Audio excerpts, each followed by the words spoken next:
If you've been watching any pro football in the last month or so leading up to the recent Super Bowl, one of the things you noticed, there was quite an emphasis on Taylor Swift and her romance with the Kansas City Chiefs tight end, Travis Kelce. Well, a familiar guest to Midday, author Thomas Fellows, who joins us down from Houston.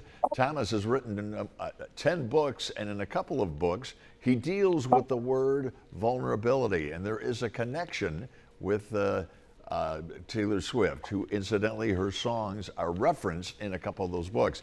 Thomas, good afternoon. Yes, Mike. There's obviously a connection. So what does Taylor Swift have in common with Thomas Fellows? Yes, we're both born in 1989, and we both write in the personal narrative style. I gotcha. Well, tell us about, you write very articulately about vulnerability. When a person's vulnerable, it causes an instant connection, correct? Absolutely, absolutely. So Taylor Swift talks about this in her song Back to December, where she apologizes to an ex-boyfriend who she realizes really treated her well. And David Brooks in The Road to Character says, "We don't build love, we fall in love out of control." And he also quotes Cesar Pavasi when he says, "You will be loved the day when you're able to show your weakness without the other person using it to assert his strength." Why is vulnerability, do you think, Thomas, so important in relationships?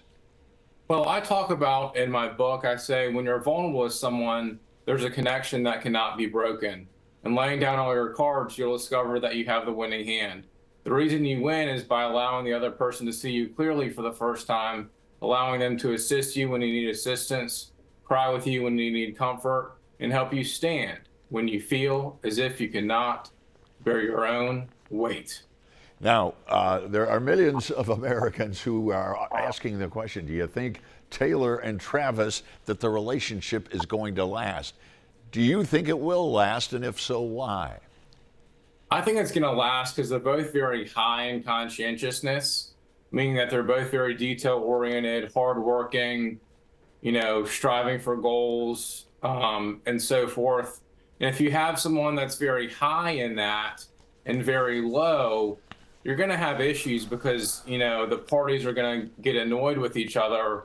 But both Travis and Taylor have been striving for excellence for quite some time. They truly live out the words of an unknown author when he says, "Duty then is the sublimest word in the English language.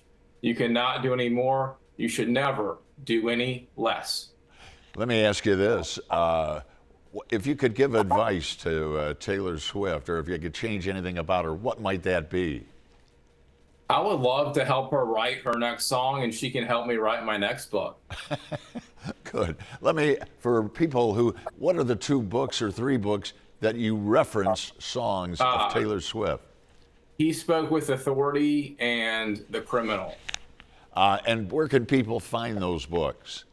Barnes & Noble and also on Amazon. Thanks so much for having me again. You got it. Taylor, thanks for joining us, and I'm sure we'll see you again down the road very soon. Thanks for your expertise. All right, thank you. You bet.